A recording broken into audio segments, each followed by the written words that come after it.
बहुत ही लालची व्यक्ति बाबूलाल रहा करता है। वो बहुत ही ज्यादा लालची था। उसे बस किसी भी तरह धन चाहिए था।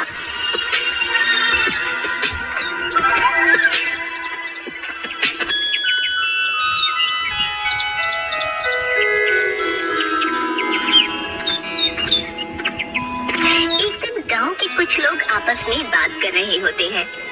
अरे भाई, सुना है अपने गांव में चमत्कारी बाबा आए हुए? सुना है वो बहुत बड़े ज्ञानी हैं। उनसे जो भी मांगो वो अवश्य ही दे देते हैं। हाँ, क्या बोल रहे हो भाई? क्या सच में हमारे गांव में चमत्कारी बाबा आए हुए हैं? अगर ऐसा है तो मैं अवश्य ही उनके पास जाऊंगा। हाँ हाँ हाँ भाई, सुना तो ऐसा ही है। चलो कल सुबह चलकर देखेंगे। मुझे तो काफी कुछ मांगना है चमत्कारी बाबा से। हाँ, उन दोनों की ये बातें बाबूलाल सुन रहा होता है। क्या सच में चमत्कारी बाबा हमारे गांव में आए हैं? अगर ऐसा है तो मैं जरूर जाऊंगा, और वो भी इन लोगों से पहले। मेरी तो वैसे भी बहुत सारी इच्छाएं हैं। हाँ,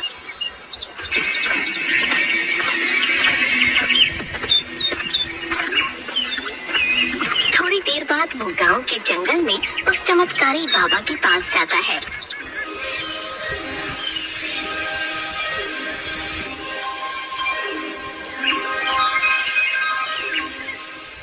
वो चमत्कारी बाबा एक पेड़ के नीचे बैठे ओम का उच्चारण कर रहे थे। ओम ओम ओम ओम। तभी बाबूलाल उनके पास जाता है। प्रणाम बाबा, मैं इस गांव का निवासी हूँ। मैंने बहुत सुना है आपके बारे में। मैं भी आपसे कुछ मांगने आया हूँ। मुझे यकीन है कि आप अपनी शक्ति से मेरी इच्छा अवश्य पूरे करेंगे। हाँ हाँ हाँ, क्यों नहीं बेटा। हमने 100 वर्षों के तप के बाद जो शक्तियाँ पाई हैं, हम उनकी सहायता से तुम्हारी सहायता अवश्य करेंगे। बताओ तुम्हें क्या चाहिए? बाबा, मैं तो बस आपकी सेवा भाव से आया हूँ। लगता है ये पैतरा काम करेगा। हाँ, आप मेरे घर चले, मैं आपकी आवभगत करना चाहता हूँ। इसके अलावा मेरे मन में कोई लालसा नहीं है। आशा करता हूँ आप मना नहीं करेंगे। आज के इस वक्त में तुम्हारे जैसा इंसान जो बिना किसी लोभ के मुझे आमंत्रित कर रहा हो, मैं अवश्य चलूंगा वत्स। जिसके बाद चमत्कारी बाबा बाबूलाल के साथ उसके घर जाते हैं।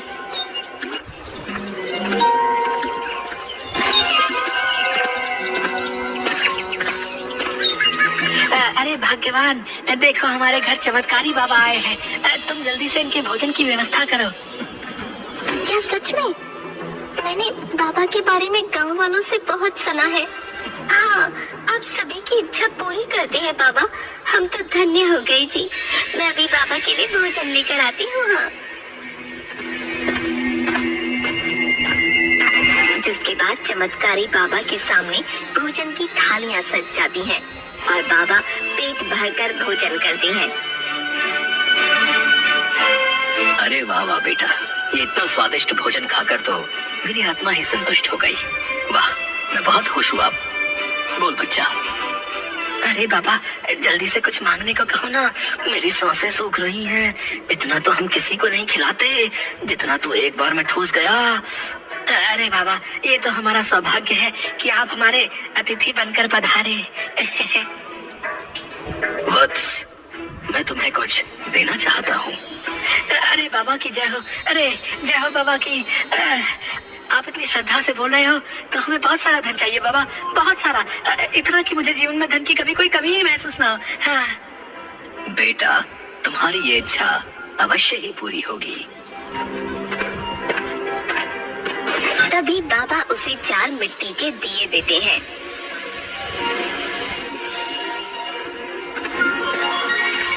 बेटा, ये 4 मिट्टी के दिए हैं जो तुम्हें धन की ओर ले जाएंगे। जब भी तुम्हें धन की आवश्यकता हो तो पहला दिया जला लेना। दिए के जलते ही तुम्हें एक दिशा दिखाई देगी जिस पर चलकर तुम्हें धन की प्राप्ति होगी। अगर तुम्हें दोबारा धन की आवश्यकता होगी तो दूसरा मिट्टी का दिया जला लेना, जिस पर चलकर तुम्हें फिर से धन की प्राप्ति होगी। अगर फिर भी तुम्हें धन की कमी महसूस हो तो मिट्टी का तीसरा दिया जला लेना, जहां से तुम्हें अपार धन मिल जाएगा। लेकिन भूल कर भी चौथा दिया ना तो जलाना है और ना उस दिशा की ओर जाना है। अगर तुमने ऐसा किया तो तुम अपना सर्वनाश कर बैठोगे। ठीक है बाबा, मैं चौथा दिया नहीं जलाऊंगा। हाँ। अच्छा ठीक है बेटा, अब मैं चलता हूँ। इसके बाद वो बाबा वहाँ से चला जाता है।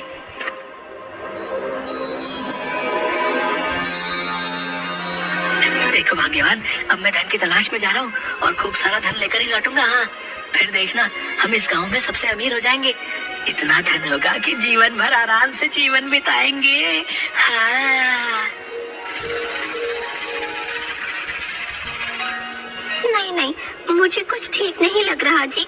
आप मत जाइए, हमारे पास जितना है उतना ही काफी है जी। आखिर इतने धन का आप क्या करेंगे? अरे भाग्यवान, तुम मूर्ख हो मूर्ख है। आखिर धन से बढ़कर भी कोई और वस्तु है क्या इस संसार में? अरे तुम चुप करो, है? मैं जा रहा हूँ और अब तो धनवान होकर ही वापस लौटूंगा।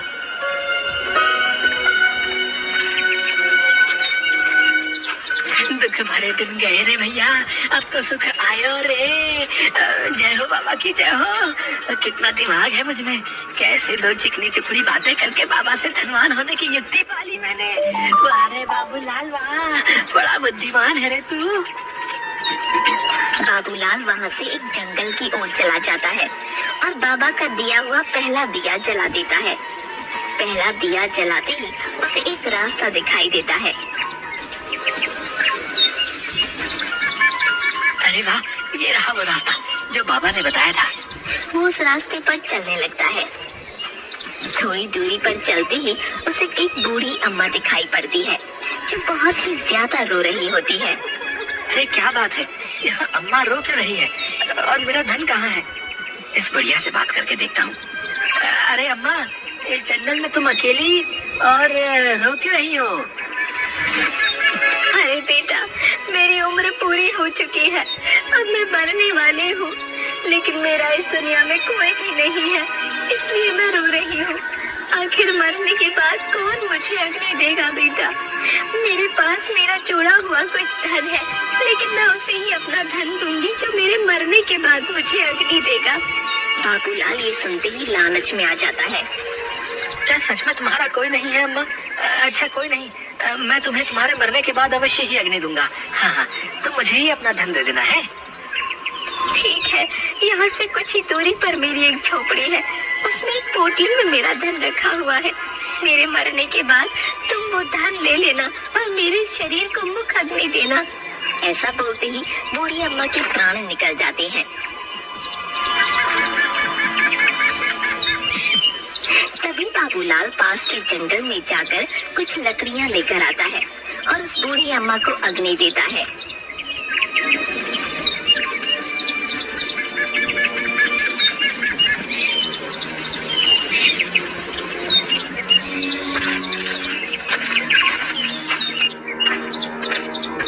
जिसके बाद वो उसकी झोपड़ी में जाता है और उसे वो धन से भरी पोटली मिलती है। उसे देखते ही बाबूलाल खुश हो जाता है।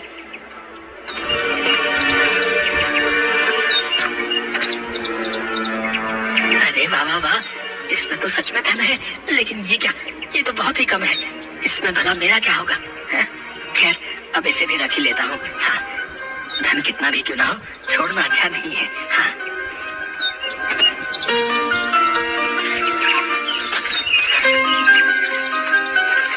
जिसके बाद वो वहाँ से थोड़ा आगे बढ़ता है। इतने कम धन से मेरा क्या होगा? अरे हाँ, मुझे दूसरा दिया जलाना चाहिए। और अब बाबूलाल दूसरा दिया जलाता है। दूसरे दिए के जलते ही उसे फिर से रास्ता दिखता है। बाबूलाल उस रास्ते की ओर चलने लगता है। आगे बढ़ते ही उसे एक जगह दिखती है जो बहुत ही सुंदर होती है। वहाँ पर बहुत सी रोशनी होती है।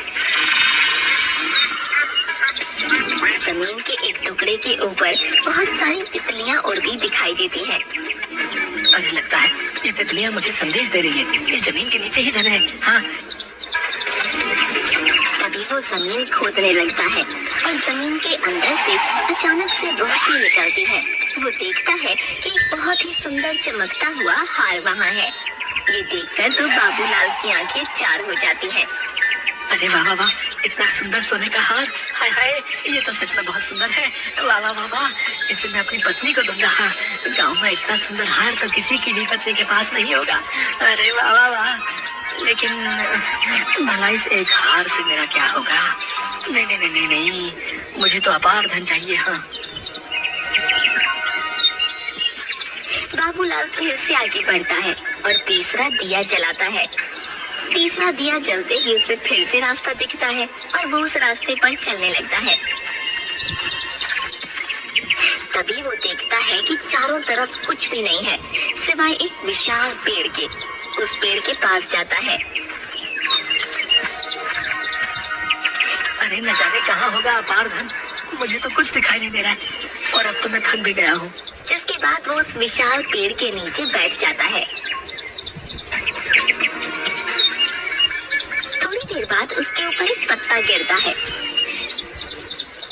जैसे ही वो ऊपर देखता है उसे एक घड़ा जो बहुत चमक रहा होता है पेड़ की टहनी पर लटका दिखाई देता है।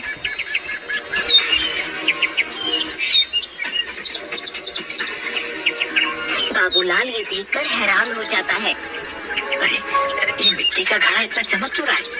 तभी वो पेड़ के ऊपर चढ़ जाता है और वो घड़ा उस टहनी से उतार लेता है। जैसे ही वो घड़े को देखता है उसकी आंखें खुली रह जाती हैं। उस घड़े में खूब सारे सोने चांदी के सिक्के होते हैं।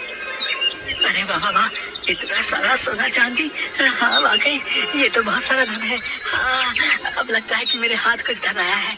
हाँ, लेकिन नहीं, ये भी मेरे लिए अपार धन नहीं है।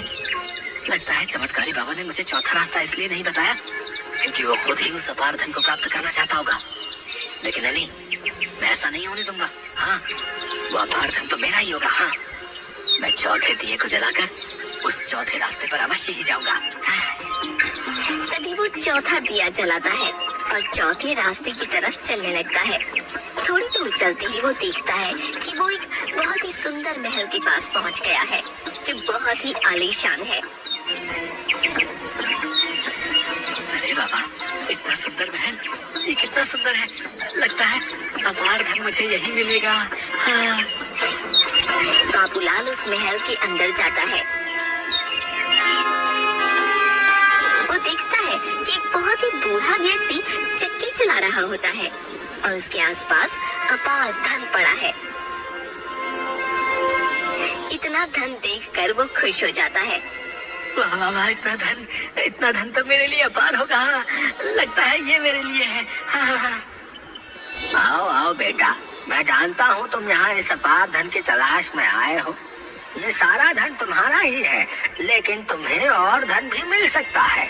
क्या तुम और धन चाहते हो? क्या कहा?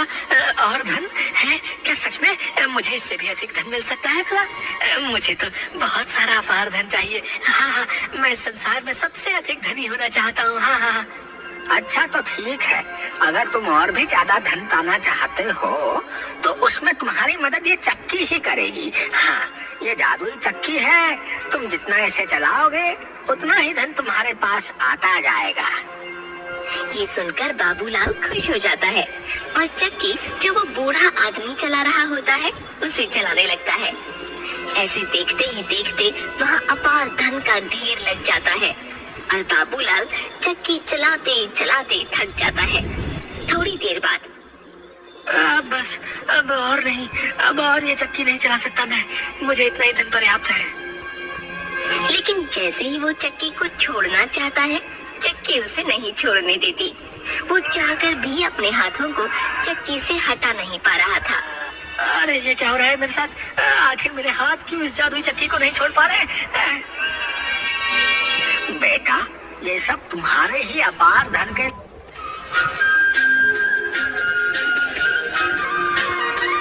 है। मैंने भी तुम्हारी ही तरह उस चमत्कारी बाबा का चौथा दिया जलाया था और यहाँ और अधिक धन के लालच में आ गया था। बाबा के मना करने के बाद भी जो यहाँ आता है वो यहाँ से नहीं जा पाता है। वो सदैव के लिए इसी अपार धन के बीच रह जाता है। बाबूलाल ये सुनकर हैरान हो जाता है। ये आप क्या बोल रहे हैं? ये क्या बोल रहे हैं आप? नहीं नहीं नहीं नहीं, ऐसा नहीं हो सकता। ये सच है बेटा। अब तुम यहाँ से तभी जा सकते हो जब कोई तुम्हारी तरह ही लालची इंसान अपार धन पाने के लालच में यहाँ इस महल में आ जाए। और अगर कोई नहीं आया तो तुम्हें यही इस चक्की को चलाते रहना होगा। ये सुनकर बाबूलाल जोर जोर से रोने लगता है। हाय हाय, ये मैंने क्या कर दिया? अपार धन पाने की चाह में अपना सर्वनाश कर बैठा। मुझे अधिक लालच नहीं करना चाहिए था। हाय हाय हाय।